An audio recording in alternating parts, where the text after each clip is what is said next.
In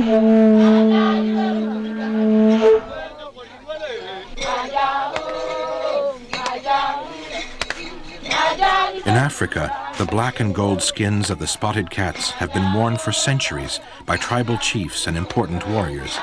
They believed by wearing the skins of the cheetah and leopard, they would inherit some of the qualities of these majestic predators, their strength and cunning, grace and beauty.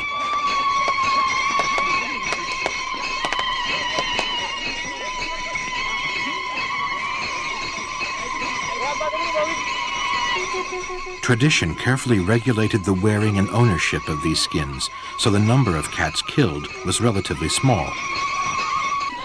Then, in the 1920s, spotted cat skins became glamorous.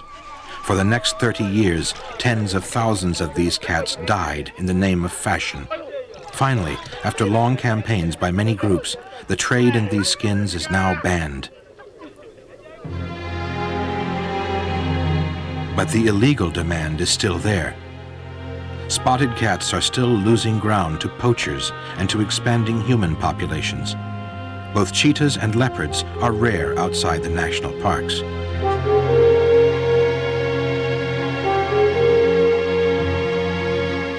One place where these two beautiful and very different carnivores can still be seen is here, in the Serengeti National Park in Tanzania. The Serengeti, with its 5,000 square miles of plains, woodlands, hills, and river valleys, provides a variety of habitats and is home to millions of animals that supply rich pickings for predators like the leopard.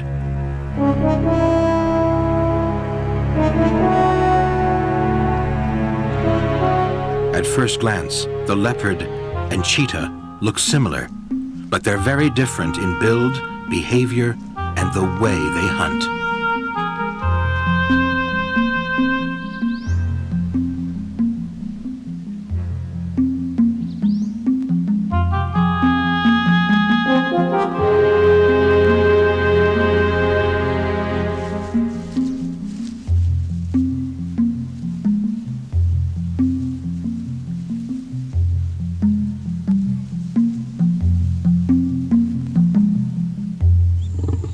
Of the 6 species of cat in the Serengeti, the biggest and the best known is the lion. All the African cats are thought to have evolved from a common ancestor that was almost certainly small, forest-dwelling, and spotted. As the forests have shrunk, the animals have evolved for life on the open savanna. Some of the cats have lost their forest camouflage, but not entirely.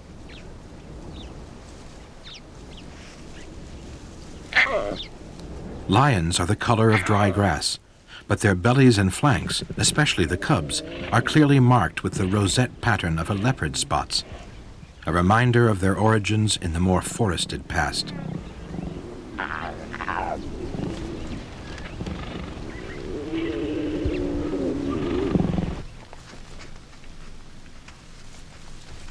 The smallest and least known of the Serengeti cats is the African wildcat. It's the size and color of a domestic tabby and lives on mice and lizards on the open plains. The wildcat, like the lion, has vestigial spotting on its flanks.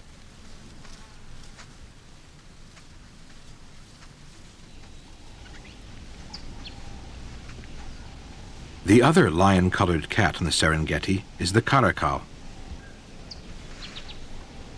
This solitary 25-pound creature with its tasseled, expressive ears also has a spotted underside. Perhaps this is simply to camouflage the expansive white belly, but it is equally likely that caracals too were once spotted and have adapted their coloration to the more open habitat.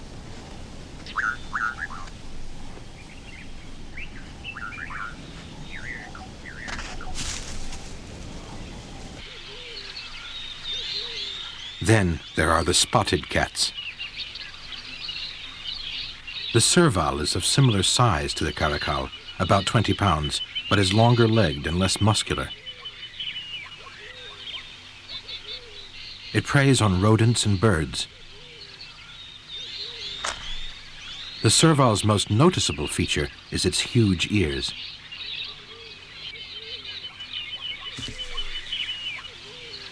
They swivel and search like radar dishes and can locate a mouse 20 feet away.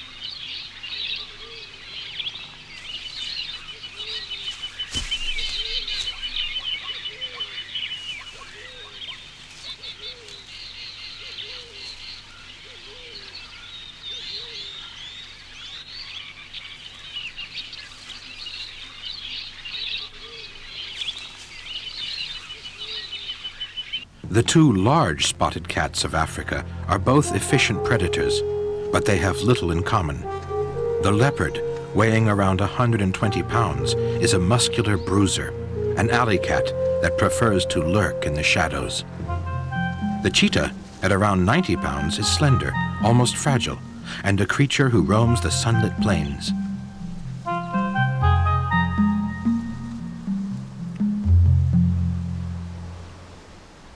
The cheetah has a long, heavy-tipped tail that helps to stabilize the animal during its high-speed runs.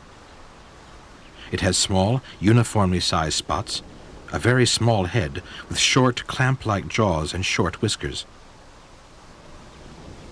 Its long, slender legs end in large, blunt claws that cannot be retracted like a normal cat's. On the inside of the wrist is a sharp dew claw used like a grappling iron.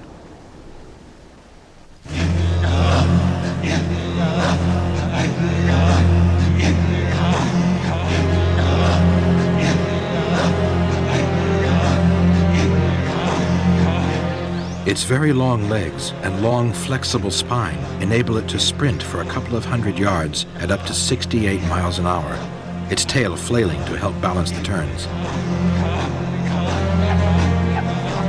Closing on its target, the cheetah trips it with that hooked dew claw.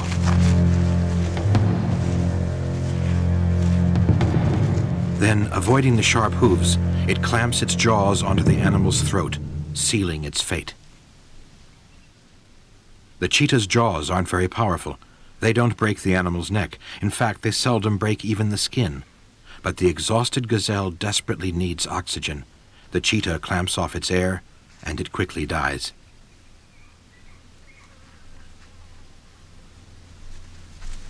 Even though the cheetah is the fastest animal on four legs, it's surprisingly limited in the range of animals it can kill. Giraffe are obviously too big. Birds require as much energy to hunt as larger prey, but provide too little food to make the effort worthwhile.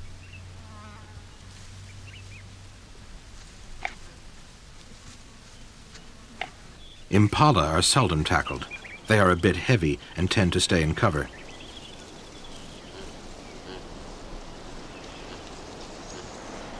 Dik-dik are a small and difficult target as they jink and swerve through the thorny scrub.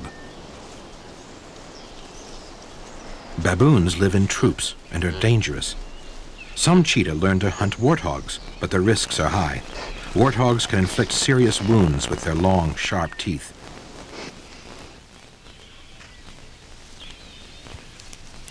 Bush hyrax come down from the trees, where they would be catchable, as do vervet monkeys, but the cheetah ignores them, along with many smaller creatures such as mice or snakes.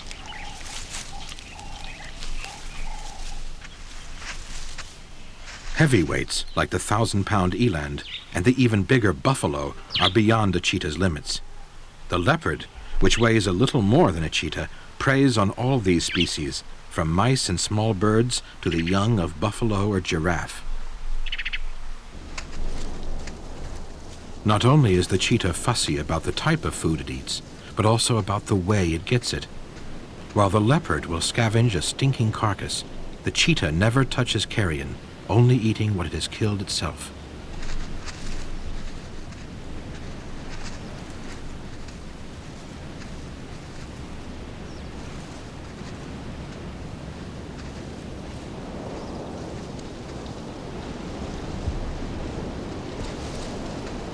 The Serengeti cheetah specializes almost entirely in hunting one species, the Thomson's gazelle, or Tommy.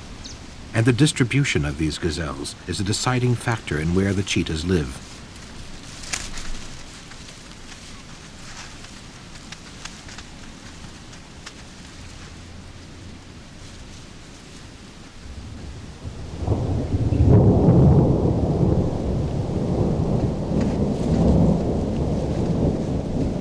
In the wet months from November to May, the Tommies move away from the woodlands out onto the open plains, and the female cheetahs follow them. Here they set up overlapping home ranges of up to 300 square miles, which contain all they need to raise their young: cover, shade, and lots of gazelles. Under these ideal conditions, most of the females will conceive.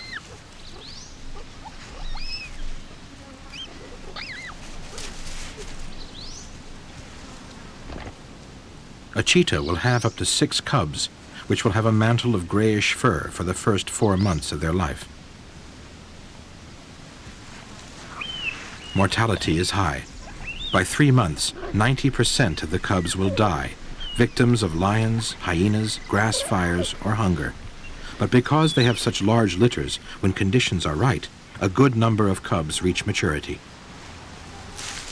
At 18 months old, the surviving cubs leave their mother to lead independent lives. The females go off alone, but the males stay together. Of these cubs, about to set out on their own, 3 are males. They will stay bonded in a coalition that will last for life. In order to win females, the males have to mark out and hold a territory. A group of males is much more successful than a single animal. On average, 2 males will hold a territory for up to 8 months, whereas 3 might hang on for 2 years. Being in a group means having to share females. But because a group will have a better territory and therefore access to more females, the individual's chances of mating are increased.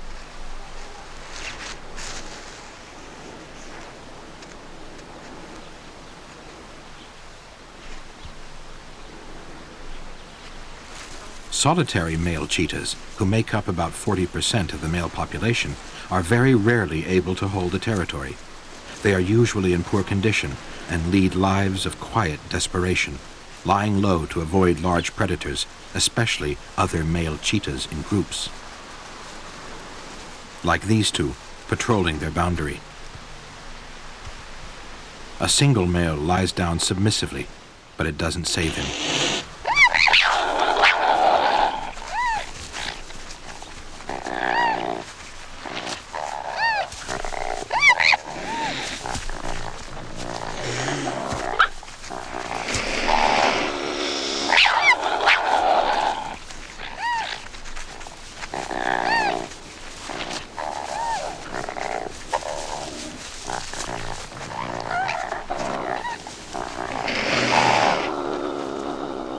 Badly wounded in the legs and stomach, this cheetah died 48 hours later, the penalty of being solitary.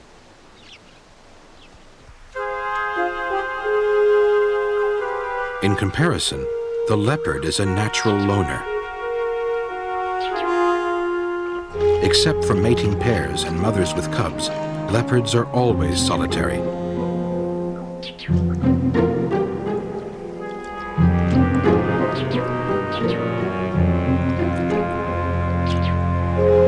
Its camouflage, originally developed for the forests, is still effective in other habitats because the leopard is a constant seeker of shade.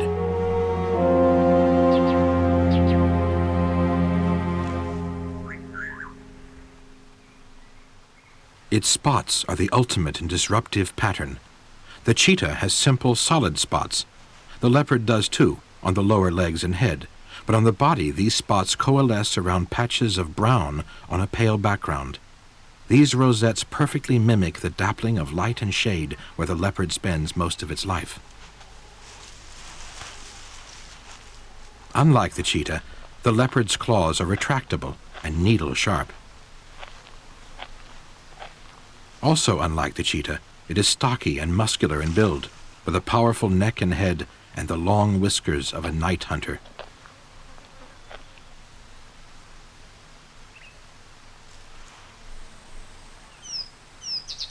It has a much wider range of prey than the cheetah, so can occupy a much wider range of habitat, from desert to rainforest, mountains to coastal swamps. In the Serengeti, the leopard makes little use of the open plains and is found mostly in the woodlands and rocky hills. Being a very efficient predator, it has long idle periods, which it spends in an elevated place where it can watch the surrounding country. Capable of feeding on almost anything and hiding almost anywhere, the leopard is even found on the outskirts of many of Africa's biggest cities. In the forested suburbs of Nairobi, leopards are alive and well. Despite all the chain-link fences, guard dogs, floodlights, and night watchmen, leopards move like phantoms through the night, drinking from swimming pools and scavenging from garbage cans. Any pet dog left out for the night is fair game.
In a more normal setting, on the edge of the Serengeti Plain, a leopard sets out to stalk a herd of Thomson's gazelle.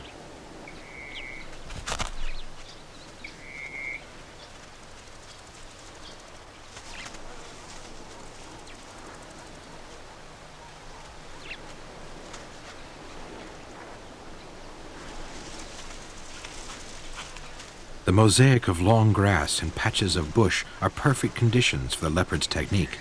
It stalks as close as possible and then makes a short, swift charge.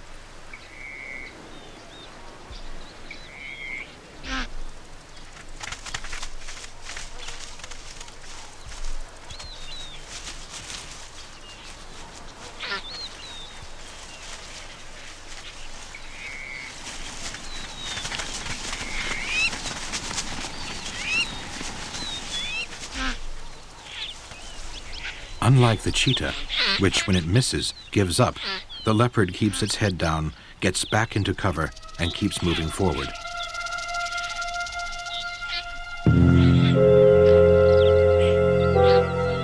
Always the opportunist, and always alone.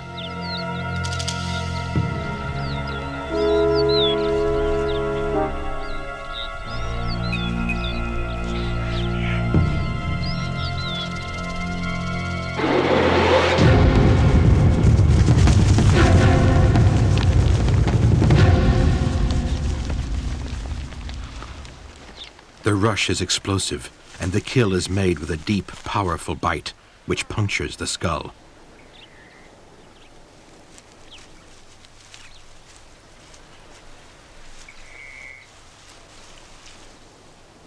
The cheetah lacks the leopard's muscular strength and will usually give up rather than risk injury when threatened.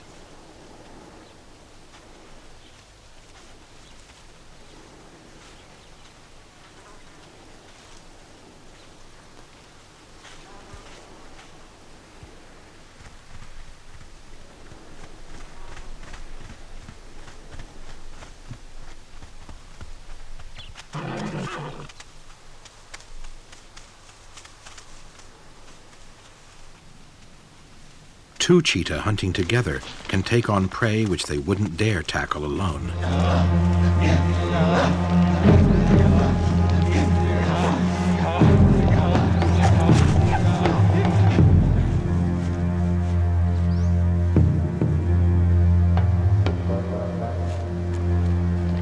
Even a warthog family, guarded by adult females, equipped with huge, sharp teeth, can be tackled by a team of 3 males. By splitting up, 2 cheetahs distract and confuse the adults' desperate attempts to save their young, allowing the 3rd male to grab an unprotected hoglet.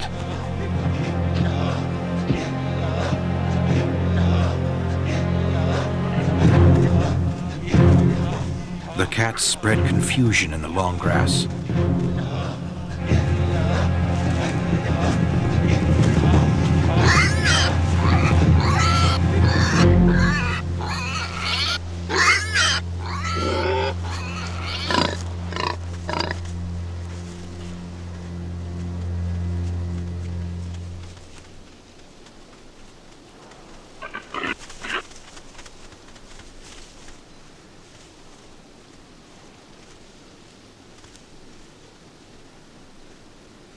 Cheetahs mark their territories constantly by leaving dung and urine on prominent landmarks, usually rocks and trees.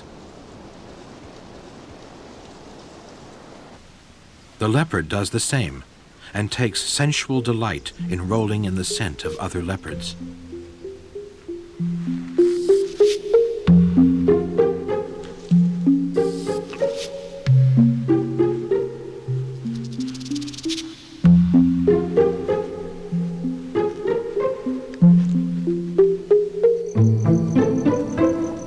Interestingly, suburban leopards are attracted to the pungent cat-like scent of Michaelmas daisies, which triggers the same response.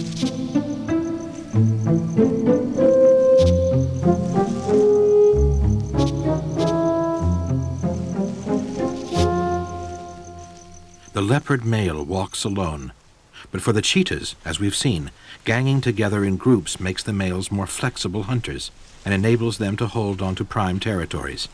The more there are, the better the territory, and the longer they can hang on to it. The females, which must provide plenty of food as well as shade and shelter for their young, range over huge areas.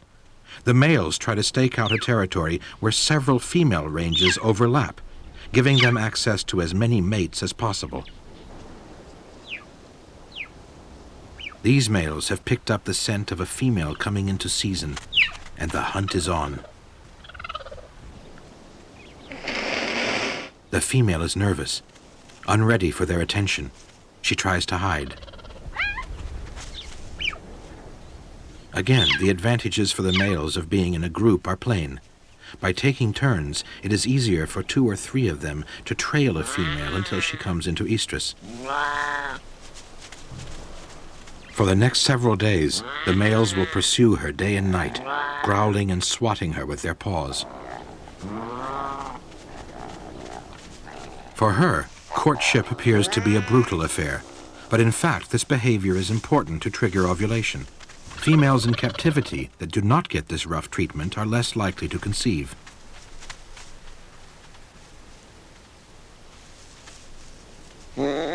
Finally, she is ready.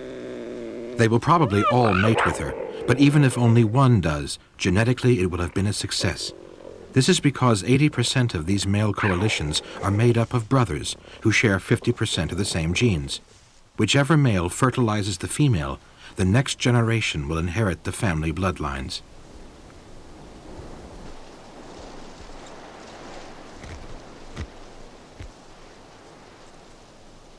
Compared to cheetahs, a male leopard approaches with caution.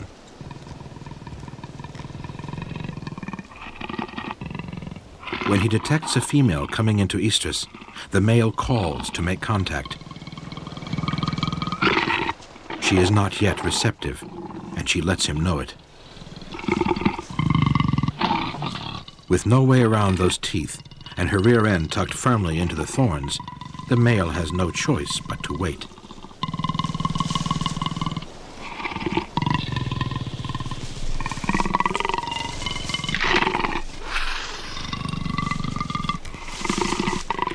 His patience will be rewarded.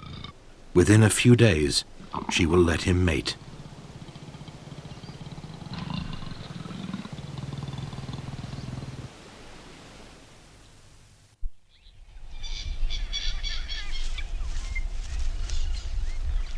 Leopards have fewer cubs than cheetahs, usually 2 or 3.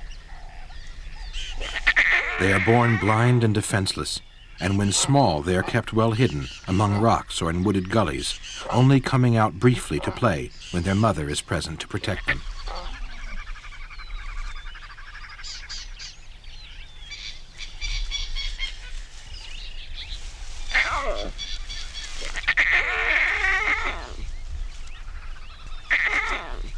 Small cubs are vulnerable to attack by hyenas and lions, who often kill them. But leopard cubs fare better than young cheetahs because even at an early age, they are skillful climbers.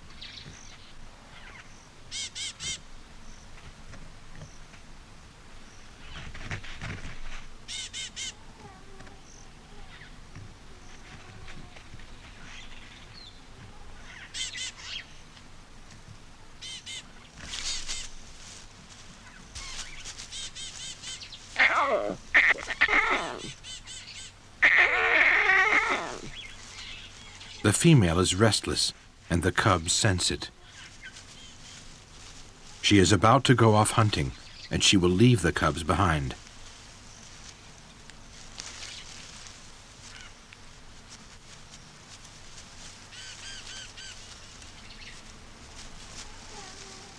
When she walks away from them in this decisive fashion, they understand they are not meant to follow, and they head back for the safety of a big tree.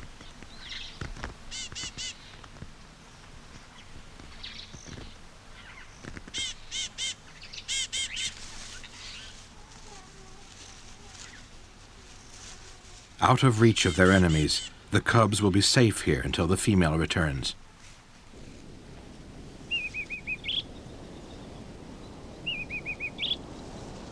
The cheetah's cubs are at far greater risk.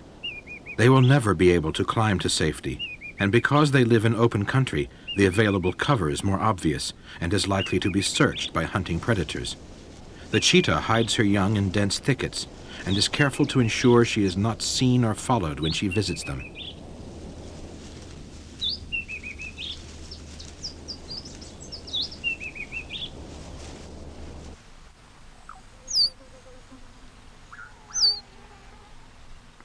She stays with them at night, visiting them only briefly by day to feed them, hoping not to draw attention to their hiding place.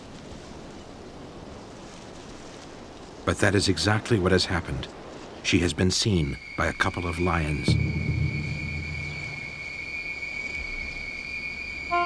If the cheetah simply walked off, the lion would probably do the same, but her concern and tension catch the lion's interest.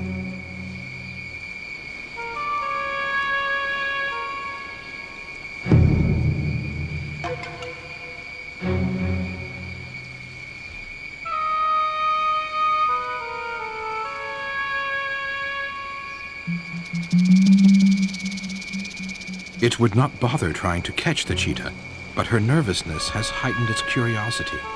It seems to sense the reason for her agitation, and when she moves off, the lions start an intensive search among the rocks and scrub.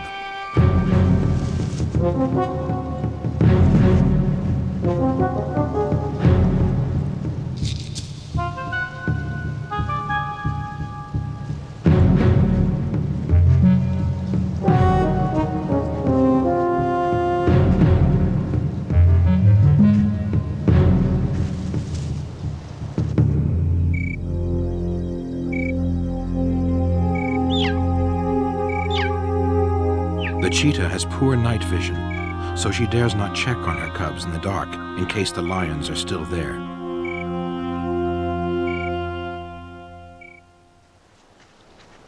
After a restless night, she returns at dawn.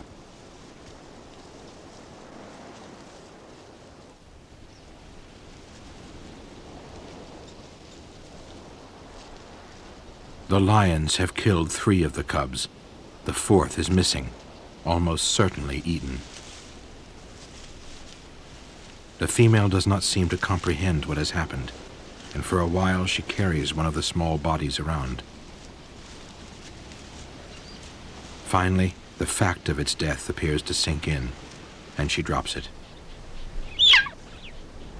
For the rest of the morning, more as an expression of her loss than in hope of finding a survivor, she circles the rocks, calling forlornly.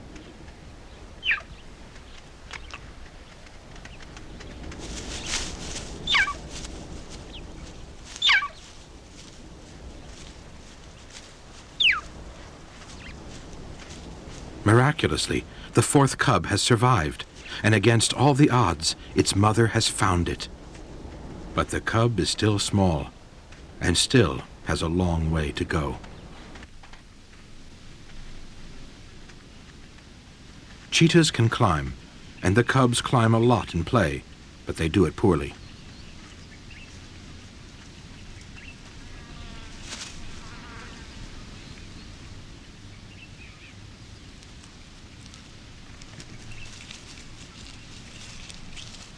And it is never a way to safety, as it is with the leopard. Cheetahs cannot take refuge in trees with their blunt claws and gangling legs.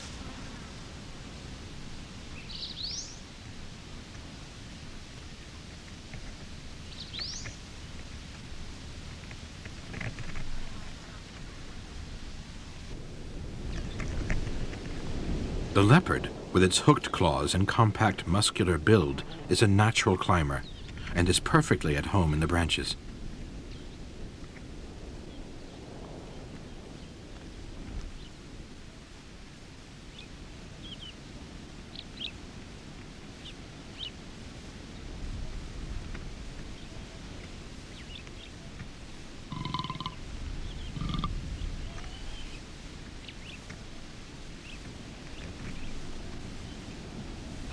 This climbing ability is significant for the leopard's safety and camouflage, but is also very important to its supreme efficiency as a predator. A large part of the leopard's diet is made up of rodents, birds, and other small creatures.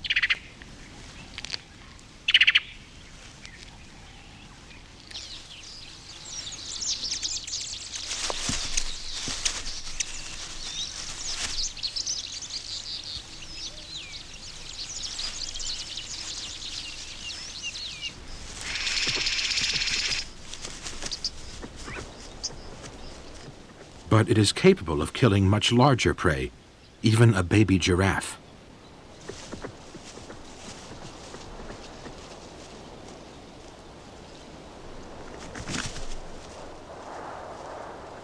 A single leopard has been known to kill a full-grown bull eland, weighing over 1,000 pounds, and even an adult male gorilla was once killed by a leopard 1/4 of his weight. Pound for pound, they are probably the most capable killers in Africa. For an animal that lives alone, the ability to kill such large prey is only an advantage if it can hang on to it. This leopard could, given 5 or 6 days, eat all of this gazelle, but is likely to lose it well before then, either to lions or a pack of hyenas. Somehow, it must find a way of keeping it. The solution is a formidable combination of the leopard's great muscular strength and climbing ability. A leopard can easily carry its own weight and more high into the branches, where it will be safe from other predators and scavengers. The leopard can now feed at leisure and will be able to finish the whole carcass.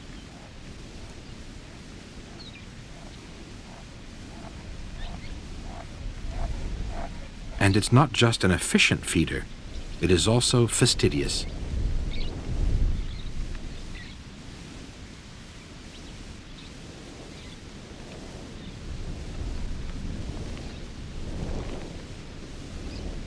It's the only predator to pluck the hair from its prey before eating.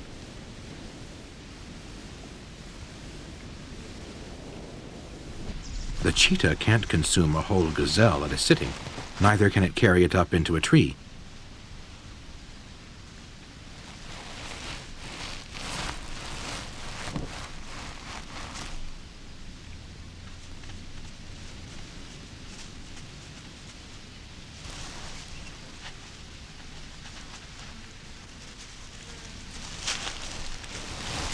The cheetah's strategy is the reverse of the leopard's. If there's cover close by, it will drag the carcass there, but it won't try to hang on to its kill at all. In this case, the mother lets the young feed first, but the cheetah's basic tactic is to eat as much as she can, as fast as she can, concentrating on the large muscle mass, internal organs, and blood. In between bouts of eating, she scans the country for any creature who might steal the kill.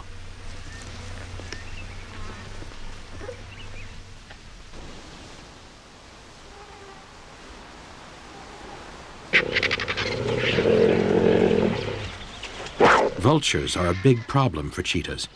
A column of vultures plummeting down to a kill is likely to attract lions or hyenas who will home in and steal it. The arrival of the first vultures usually signals the beginning of the end of the cheetah's meal.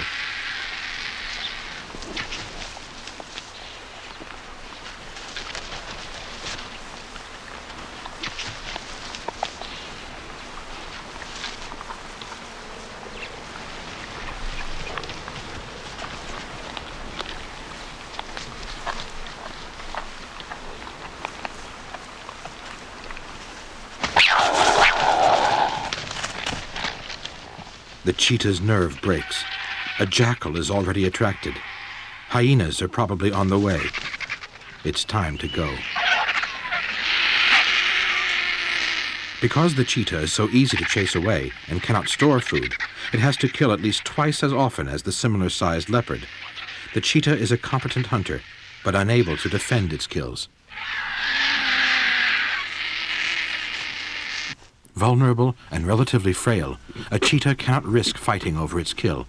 A bite in a leg or foot could destroy its hunting ability and mean death from starvation.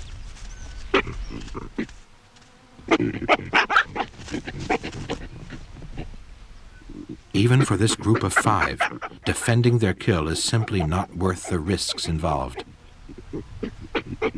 It is easier and much safer to go and catch another gazelle rather than face the male baboon's fearsome teeth. Baboons are very fond of meat and will hunt and kill newborn gazelles when they can. They are more than a match for the cheetah, and they flash their great canines in a mixture of fear and aggression.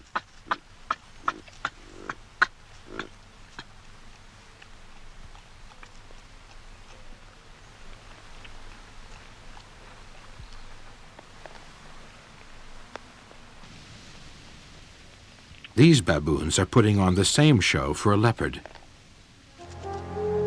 But there's a difference in the essential spirit of these two cats.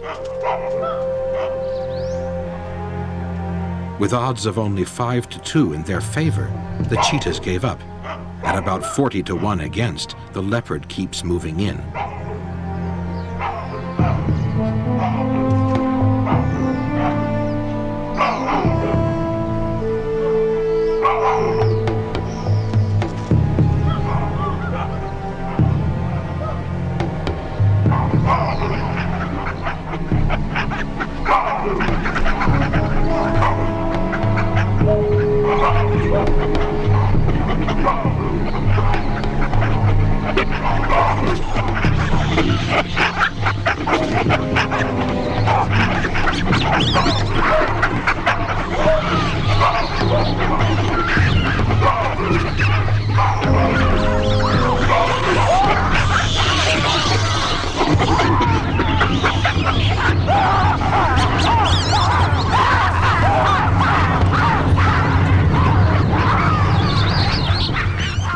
She is forced to back down, but she's made her point. The baboons move out, and her cubs, hidden among the rocks, are safe once more.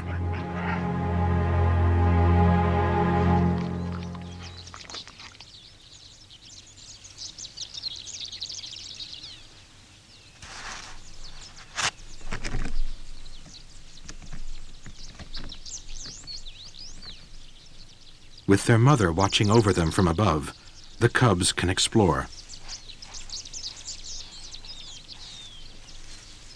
A heavy rainstorm has brought out a terrapin, who's been buried for several months underground to avoid the dry season.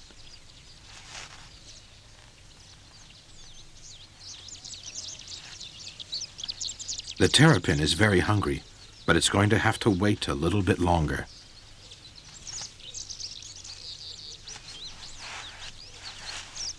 It's under no real threat. It smells so bad that the leopard won't eat it, or even play with it for very long. Play is essential to a growing predator. It enables them to practice stalking and pouncing, and to polish the skills they will need for adult life. To help her young develop in this way, a female will often bring them something to chase.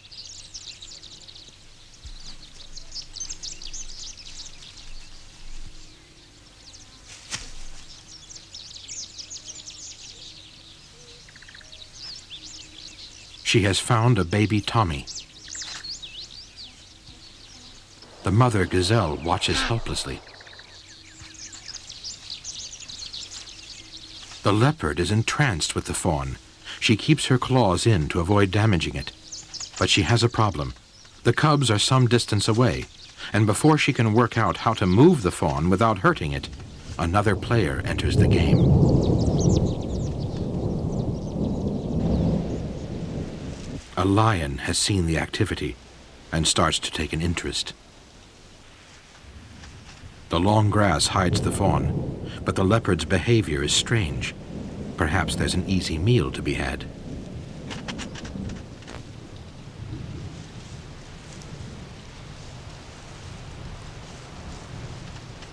The leopard heads back to the trees.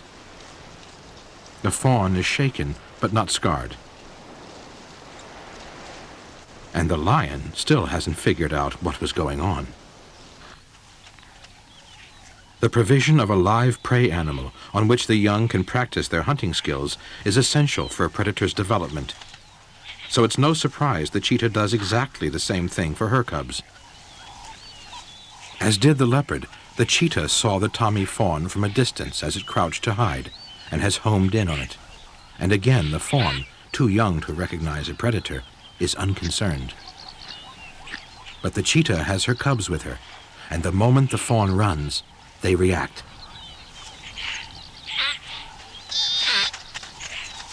Instinct tells them exactly what to do, but they have to practice to get it right. The trip. And a classic cheetah kill.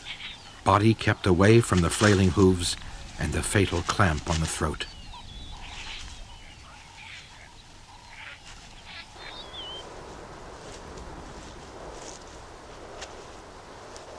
At times, they are left to look and learn as mother stalks that day's meal.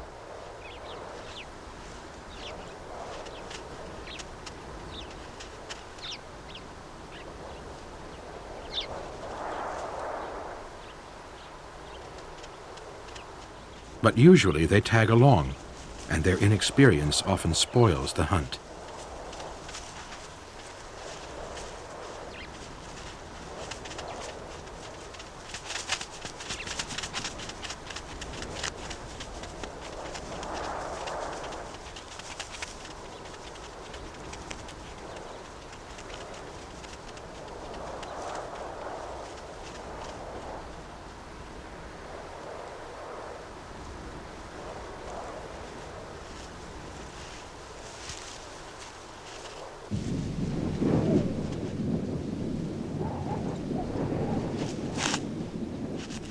In the 18 months before they go off on their own, they have much to learn.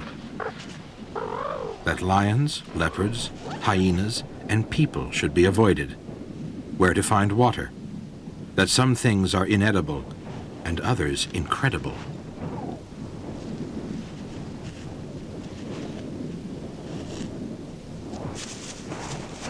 That jackals make excellent pacemakers for growing muscles.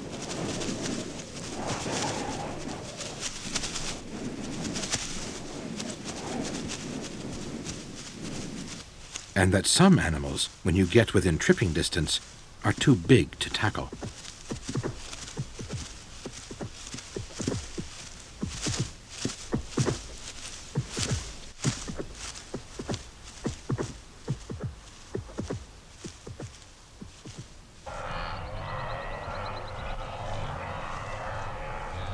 Life is very difficult for young cheetahs when they first set out on their own, even for a group of several males. Without a good territory, they can starve in the midst of plenty.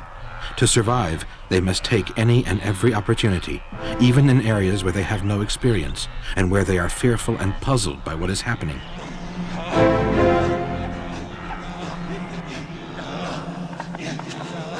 Two Grant's gazelle are locked in battle, oblivious to their surroundings.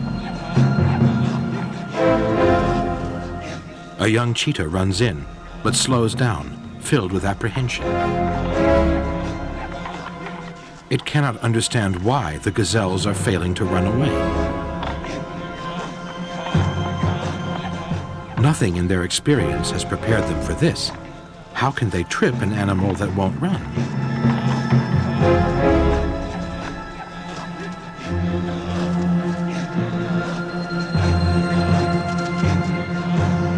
As soon as the gazelle makes a move, the cheetah's predatory instinct and training is brought into play. The gazelle is too powerful to trip, is twice the weight of each cheetah, and its horns are lethal weapons. But the youngsters are desperately hungry, and in their inexperience will take desperate risks.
the shadows, a young leopard tentatively marks out a new territory for itself. In its own secretive, hidden way, it will have been through similar hardships to the cheetahs. Apart from the trials of growing up, which is common to all predators, the leopard and the cheetah have few similarities. The sociable cheetah is as bright and open as the plains where it lives. The leopard is a lonesome creature of mystery and darkness.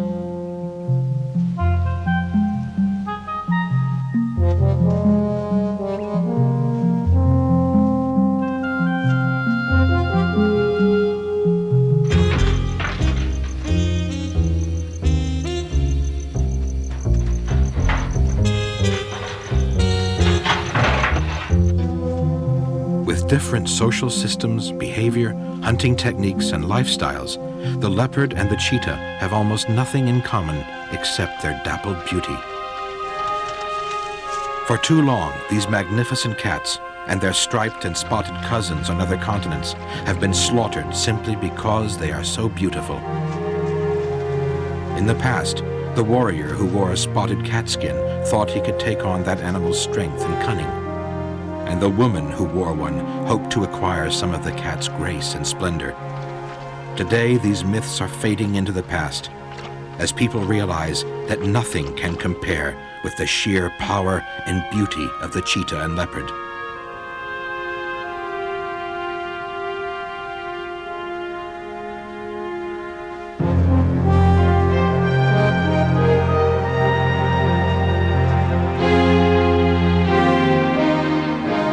Over 100 years ago, Gerald Manley Hopkins wrote a famous poem, Pied Beauty, that celebrated all things spotted and speckled. He spoke of stippled trout and finches' wings. Perhaps he never saw a cheetah or a leopard, for they would surely feature in a poem that begins, "Glory be to God for dappled things."